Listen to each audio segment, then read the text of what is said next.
So my background started long before college. I worked at a ski resort near Salt Lake when I was in my undergraduate. In 2004, my first real introduction to affordable housing crisis was actually right here in Sun Valley. My younger brother was hired to be a full-time year-round lifty here at the mountain. His wife was hired to be an accountant. They moved up here. They were here a week and couldn't find housing and had to move home back to Utah. And so that was my first kind of realization that something needed to change here. So fast forward a couple years to my master's program, and I was able to work on a master's thesis that focused on this. And I learned a lot of things about mountain communities, where they started, and where I think they're heading. So most mountain communities in the western US, as you guys probably know, started as some kind of a mining town, a ranching town, resource extraction. And as their primary industries started to falter, they had to reinvent themselves, and a lot of them did by turning to resort tourism, destination tourism, Sun Valley being the first and foremost of those. So what's really interesting is that these communities are now the canaries in the mine. You know, they started as a mine, and they're the canaries. They're the ones who feel the impacts of climate change and economic instability first.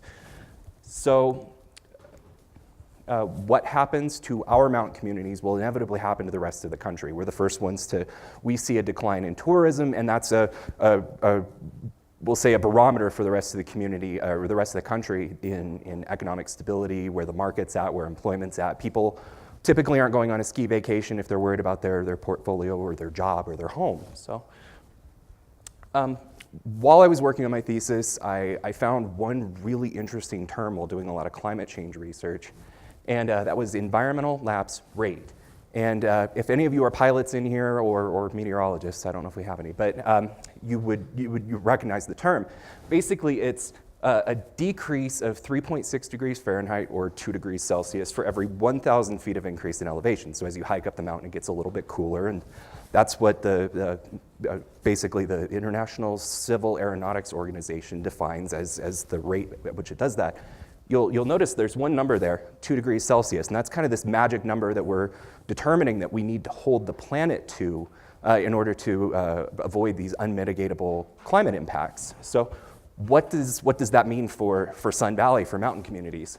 It means the conditions that we enjoy today at 6,000 feet are going to be enjoyed tomorrow, in the near future, whatnot, at about 7,000 feet, and that could be by 2050 or earlier, depending on how well we meet our climate targets and whatnot. Sun Valley's base elevation is at about 6,000 feet. So, this doesn't show up very well in here at all. So basically, this is the 2014-2015 climate graph for the ski season. Started in November, ended in May. And there were about 7 days on the mountain, at mid-mountain, 7,400 feet in elevation, where they couldn't make snow, where it was too warm to cross that 28-degree threshold to make snow. What happens with even just a 2-degree shift, and I know that's a global average, but even if we just saw 2 degrees Celsius here, that adds 25 more days at mid-mountain. They can't make snow. So if you think about that, now we're over a month of snow that can't be made on the mountain. Snowmaking is one of the last mitigation efforts to ensure an open season on time, to ensure good quality of snow for our visitors and whatnot. And this is mid-mountain. If you actually look at this data for the base areas, it almost doubles. So we're talking about possibly 2 months during our limited 5 to 6 month winter season where you can't make snow. And that's 2 degrees Celsius. If you look at the more extreme 2099 IPCC data, it could be up to 5 degrees centigrade locally, which basically blows skiing out of the water. So there's a few things that we can do that have been done traditionally. 4-season market destination, you start trying to shift away from a reliance on snow. We've done that well here. We've got a lot of outdoor activities like biking, golf, etc. Real estate development. Somewhere around the 70s, 80s, real estate became the driver for ski resorts as opposed to being the amenity. And so now skiing is almost the amenity for real estate. And so people coming here for their second homes or third, fourth homes, as the case happens here sometimes. And then events and marketing. That was kind of the next big push. And you'll see a lot of almost kind of homogenous activities between resorts, music festivals and bike events and things like that to try to bridge those shoulder seasons. But what I'm suggesting is that we're going to need to look at non-traditional solutions, things that haven't been done before, in order to maintain relevancy and in order to react to the changes that are going to be happening here. The first one is reconfiguration of the mountain. With the addition of one new chairlift and the reconfiguration of one existing chairlift, Sun Valley Mountain could actually keep 50% of their terrain open regardless of most of the conditions that they're experiencing. And that's a fairly small investment over the long haul. And then retreat. If climate is warming down in the base areas, you're going to have to start moving your services further up the mountain. You're going to have to look at more mid-mountain learning areas. You're going to have to reconfigure how your runs and your ski lifts are. So as the resort starts retreating up the mountain, reconfiguring up the mountain, the town is going to have to re-evolve along with it. And eventually, as skiing might go away, which is horrible for me and how much I enjoy alpine sports, there are some opportunities for mountain communities. So the threats to the traditional model, real quick, like what we see is, the destination resort community, seasonality. That we have really strong peaks. Right now, you'll see this town is super packed. When I came here for my job interview in April of 2015, my girlfriend and I were whispering as we walked down 4th Avenue because we were it was eerily quiet. So you've got these huge swings from unbelievably crowded to deathly quiet. Variability. There's good snow years, there's bad snow years, there's economic conditions outside of the community that may play a factor on what's going on in the community. And then competition being the most important one.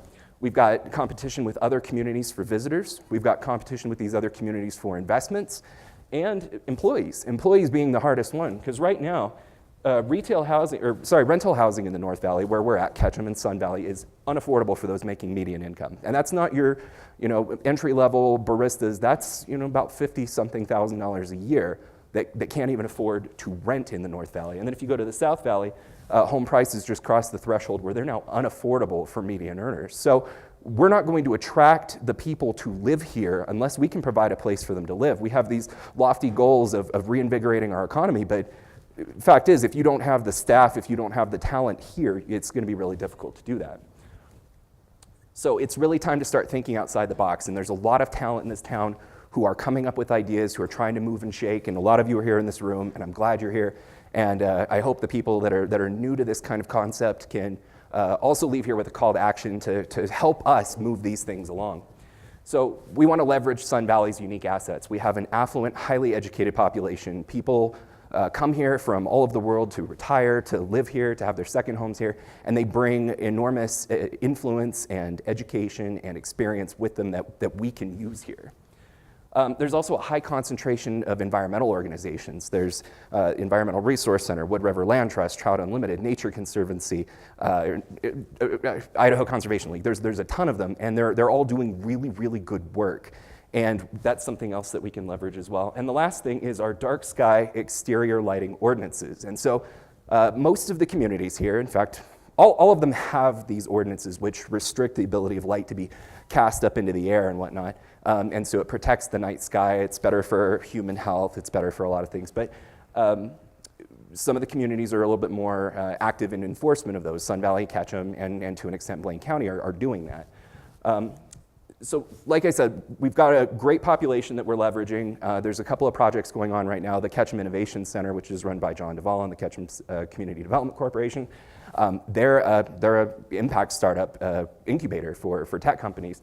The Band of Angel and Mentors, Rick Lefebvre is here, and he is instrumental in that. And they've raised over $1 million in local capital for local businesses and startups, which is phenomenal. And I see them having a huge role to play moving forward in realigning our economy to one that is place-based but not tourism-based. Sun Valley Institute, of course, this is phenomenal. The resources that Amy and her organization are able to bring to bear to look at these problems, not only from this amazing international and global kind of perspective that we've seen for the last couple of days, but even here at just the local level, the projects. And the last one is college partnerships. I know there's a bunch of people in this room that I've met from Boise State, University of Idaho, Arizona State, University of Washington, all people who are helping us solve problems ranging from climate to housing to economics. So about leveraging our pristine night sky. This is kind of the big reveal. We haven't really gone public with this yet, but it's something interesting that we're working on. If you look at, went too far. This is a map of North America at night. And you can see all of the lights where the major cities are, and kind of see an extent of the sprawl on the East Coast, and things are a little more dense on the West, even though they seem kind of sprawly when you're in LA. It's not as bad as the East Coast. We are here in the middle of that dark circle. So we don't have the light pollution that a lot of these places have. I don't know if any of you have seen recently, there's been a host of articles saying that 80% of the world's population can't see the Milky Way at night. And that's astonishing. And here, you know, I sit out in the hot tub, I look up, and there it is. It's a magical thing, and I love it. Also, in case anybody was wondering, that is not a major city. That is the Bakken oil shale. Those are all methane flares and service lights and things like that. It's just as bright as Seattle, Los Angeles, San Francisco. And so we have a really unique asset here. This is that same light pollution map, but actually overlaid on a GIS. You can see this down on the bottom left corner, the Boise metro area, and then on the bottom right corner, you've got Haley, Ketchum. And then for about 50 to 100 miles north of us, there's not a whole lot of anything. We have one of the most pristine dark skies in the lower 48. So we're looking at the potential of reinvigorating, you know, it's still tourism-based, but it's a different type of tourism. It's one that is not seasonal and one that is not necessarily tied to weather or economic conditions so much.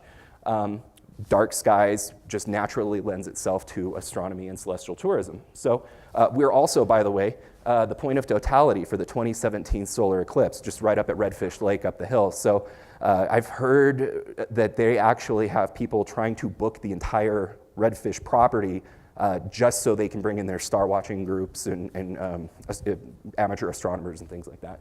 So what we're doing is we're with the International Dark Sky Association applying for a reserve designation, and that's the largest area that you can claim. Once we get this designation, it offers a certain quality of light, guaranteed, or a certain quality of dark, I should say, to ensure that people are going to have the experience that they want when they're coming to view you know, meteor showers or different celestial events and things like that. So I think somebody the other day said we were trying to put the sun back in Sun Valley. In this particular application, we want to take it out. Especially with the eclipse. We're going to really try to market ourselves as the place to come hang out, spend some time, and see this really once-in-a-lifetime opportunity for a lot of people. So we're applying together. This is a collaborative effort. It's being led by the Idaho Conservation League and the city of Stanley, just this little community up in the Sawtooth north of us, but also the city of Ketchum, city of Sun Valley, Blaine County, and our federal partners are all working together on putting together this application. And the area that we're talking about could be, we don't have a formal delineation yet, but these are all of the wilderness areas just north of us. And Stanley's this little dot kind of here up in the north corner of that, but the rest of this is all already designated federal wilderness, and there's some inholdings within that. But generally speaking, this is a fantastic opportunity for people to have such a large area, and it can't really be done in a lot of other places. And then the thing about the Dark Sky Reserve is not just saying we have a place that you can go that's dark. There's plenty of places on the planet that are dark.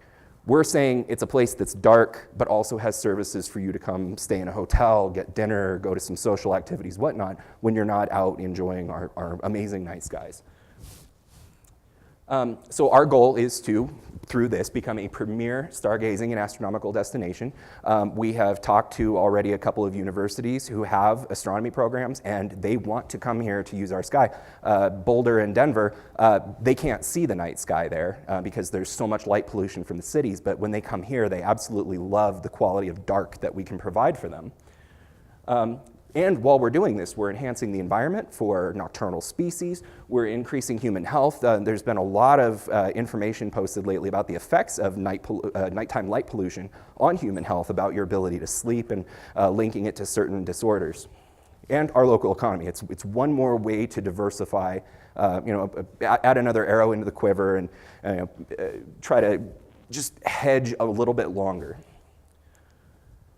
So the last thing I wanted to talk about is something that we're working on with the Institute. I'm on the advisory board, and I'm helping Amy with this project. It's the Resilience Metrics Project, and big shout outs to Amy and Werner and Erica and Christina Hayworth and other people who are helping put this together. But It is a community-wide resilience strategy. Each individual community has kind of their own take on how to look at this particular issue of food security, energy, water, community building, social resilience. And so we're going to bring all of the parties together and have one community-wide resilience strategy so everybody's not pulling in 100 different directions.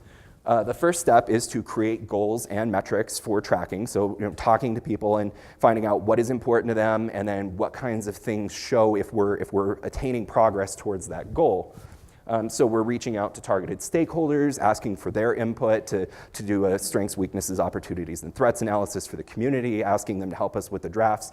And then we're going to engage the general public in further refining that and building really strong community consensus towards this project. And then implementation will be able to be done by public entities, private entities. We don't hope this is a plan that just sits on the shelf like so many that we see. We want this to be active and engaged and really drawing people in. So our community here has the foresight and talent to mitigate the threats facing us. We have immense resources, we have immense education, and we're looking ahead in a way that some of our competitors are not. And so we don't have to be that canary in the mine. We don't have to be the first ones to feel the effects of climate change and the environment or the economy if we can just take a few measured steps towards doing this. So thank you guys very much.